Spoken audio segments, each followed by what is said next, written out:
အားလုံးပဲမင်္ဂလာပါ 1CPK Touch Note ကနေပြန်လည်ကြိုဆိုလိုက်ပါတယ်ဒီဗီဒီယိုလေးကတော့ Windows user ရဲ့အတွက် user address စောင့်နည်းလေးပဲဖြစ်ပါတယ်Setup ခလုတ်ကိုနှိပ်ပြီးတော့ setting ဆိုတာလေးကိုရိုက်ချလိုက်ပါမယ် setting ထက်ရောက်ရင်တော့ account ဆိုရဲလူပုံစံလေးရှိပါတယ်အဲ့ဒါလေးကိုနှိပ်ပါမယ်အဲ့ထက်ရောက်ပြီဆိုရင်တော့ family and other user ဆိုတာလေးကိုနှိပ်လိုက်ပါမယ်အပေါင်းပုံစံလေးနဲ့ S1 ဆိုတာလေးကိုနှိပ်လိုက်ပါမယ်ခဏစောင့်ပါဒီနေရာရောက်ရင်တော့ I do not have ဆိုတာလေးကိုနှိပ်လိုက်ပါမယ်ခဏစောင့်မယ်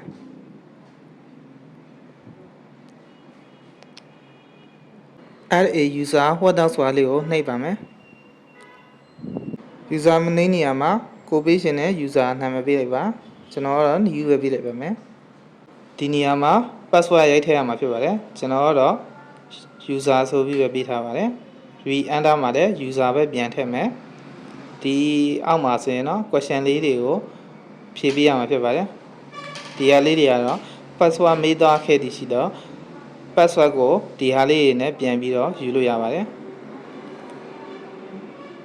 ဒါကတော့ 1G မဲ့ထည့်လိုက်မယ်ဒါကတော့ငယ်နာမည်ပါနော်ကျွန်တော်ကတော့ user ပဲထည့်လိုက်မယ်နော်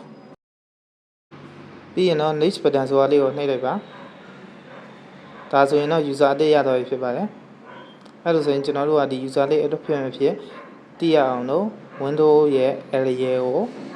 နှိပ်လိုက်ပါမယ်အဲ့လိုဆိုရင်တော့အောက်မှာ new ဆိုတဲ့ user လေးကရနေပြီဖြစ်တယ်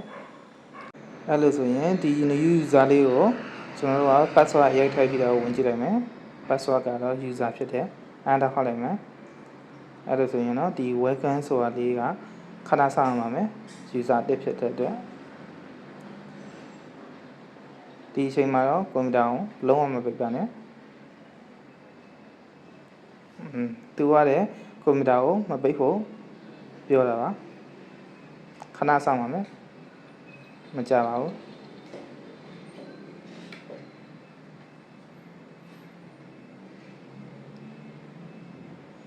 ဟုတ်ကဲ့ဒါဆိုရင်တော့ next button ဆိုတာလေးကိုနှိပ်ပါမယ်